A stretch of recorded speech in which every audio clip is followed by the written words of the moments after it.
Assalamualaikum warahmatullahi wabarakatuh. Selamat pagi teman-teman. Hari ini bertemu lagi di mata kuliah dasar anatomi dan fisiologi dengan saya, Fenty Alia. Minggu ini kita akan mempelajari tentang indera spesial atau the special senses, terutama tentang organ olfactory atau penciuman atau penghidup. Nah, untuk mengingat kembali secara umum, di tubuh kita ini terdiri dari indera umum atau general dan indera spesial. Untuk indera yang umum atau general itu terdiri dari indera somatik. Indera somatik ini berhubungan dengan indera peraba, rasa, suhu, nyeri, dan proprioseptif. Satu lagi yang termasuk dalam indera umum itu adalah indera visceral atau visceral senses, di mana indera ini memiliki reseptor yang tersebar di seluruh tubuh dan strukturnya itu lebih simpel. Nah, yang berhubungan dengan pembahasan kita kali ini adalah indera spesial. Indera spesial ini terdiri dari penciuman atau smell, taste atau nanti indera gustatory, yaitu pengecapan, kemudian vision atau penglihatan, hearing atau pendengaran, dan equilibrium atau balance. Indera hearing and equilibrium itu sering disatukan dalam pembahasannya. Nah, indera spesial itu apa sih? Kita mengingat kembali bahwa indera spesial itu didefinisikan sebagai indera yang memiliki reseptor yang terlokalisasi itu di bagian atas tubuh atau highly localized receptors yang menyediakan informasi yang spesifik tentang lingkungan sekitar kita. Jadi secara anatomis reseptornya itu berbeda satu sama lain, dan tadi lokasinya itu berada spesifik di daerah kepala. Informasi yang berasal dari reseptor-reseptor indera spesial ini kemudian akan sampai ke susunan saraf pusat, itu akan membantu kita mempertahankan homeostasis tubuh. Yang pertama akan kita bahas adalah olfaction, sense of smell, atau indera penghidup atau penciuman. Nah, untuk penciuman sendiri merupakan sensasi kimia. Jadi merupakan sensasi yang tercipta karena interaksi dari molekul-molekul di reseptor penciuman, di mana reseptor penciuman ini mengandung 10-100 juta reseptor. Kemudian impuls dari penciuman ini akan masuk ke sistem limbik kita,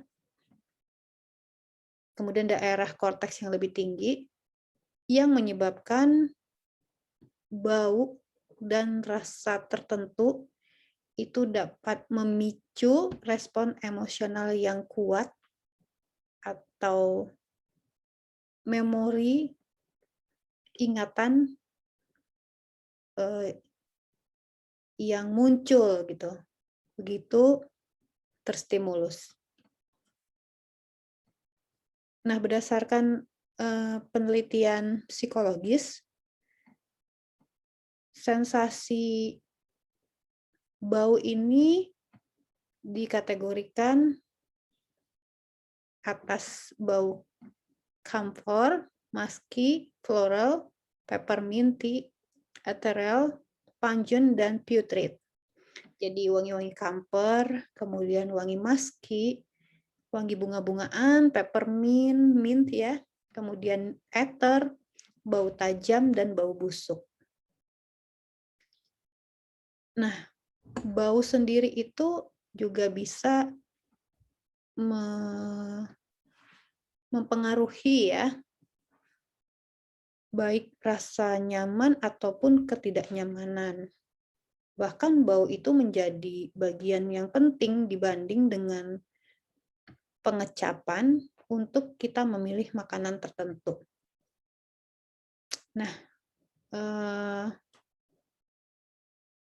teman-teman bisa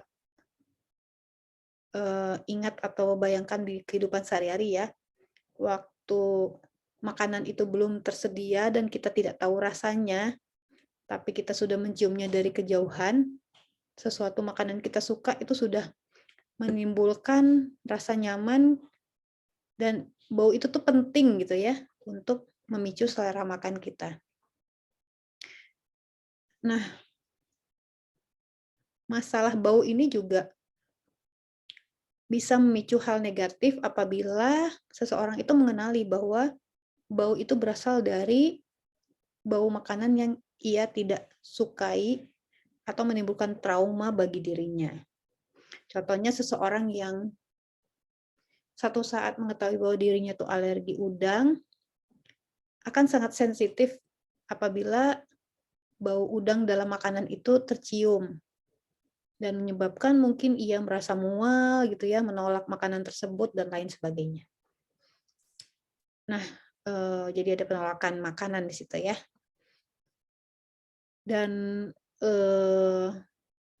tidak hanya bau-bau yang menimbulkan trauma, bau yang enak sekalipun gitu ya, seperti parfum, itu bisa memicu emosi manusia. Nah, teman-teman bisa lihat di gambar sebelah kiri ya. Mungkin teman-teman juga punya pengalaman seperti itu ya, ketika kita mencium parfum tertentu, kalau di gambar ini ia teringat akan wangi neneknya gitu ya, jadi menimbulkan nostalgia tersendiri gitu di masa kecil. Kemudian ada juga bau-bauan yang mengingatkan misalnya pada seperti kita pernah ke tempat itu dan memiliki memori yang menyenangkan gitu ya. Nah, seperti itu.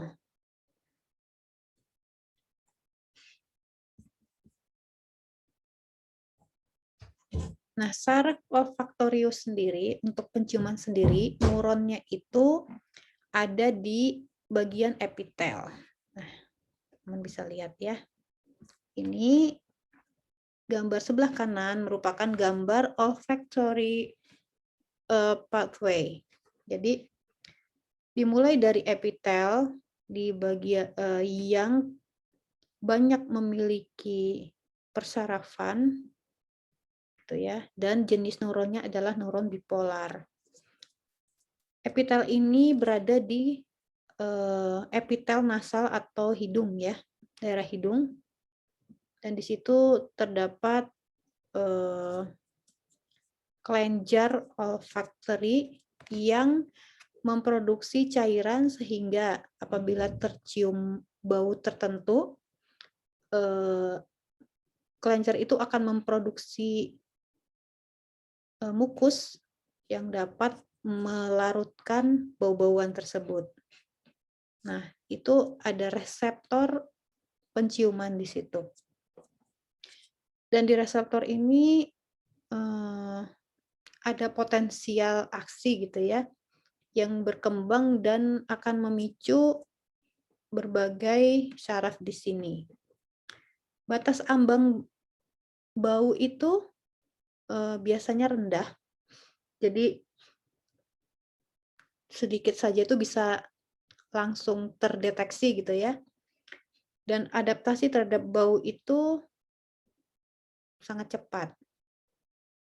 Jadi ada pada kasus-kasus tertentu di mana mungkin, teman-teman punya pengalaman memakai wangi-wangian tertentu ya, 1 hari, 2 hari, seminggu itu masih oke gitu ya, kita bisa mencium bau wangian kita sendiri, dari tubuh kita sendiri, tapi begitu agak berapa lama, kita tuh merasa kok parfum kita tuh kurang wangi, padahal orang di sekitar itu sudah merasa terlalu wangi gitu. Nah, itu adalah karena tubuh kita sudah beradaptasi terhadap wangi itu tuh sendiri. Nah, untuk reseptor, eee, penciuman sendiri, akson itu berasal dari nervus olfactory atau nervus 1. Jadi nervus 1 ini akan, mmm, apa ya, menjalankan impuls saraf ke bulbus olfactory. Nih, sini juga, kemudian, berjalan ke traktus atau saluran olfaktorius, masuk ke sistem limbik, dan ke, area utama dari penciuman di korteks cerebral.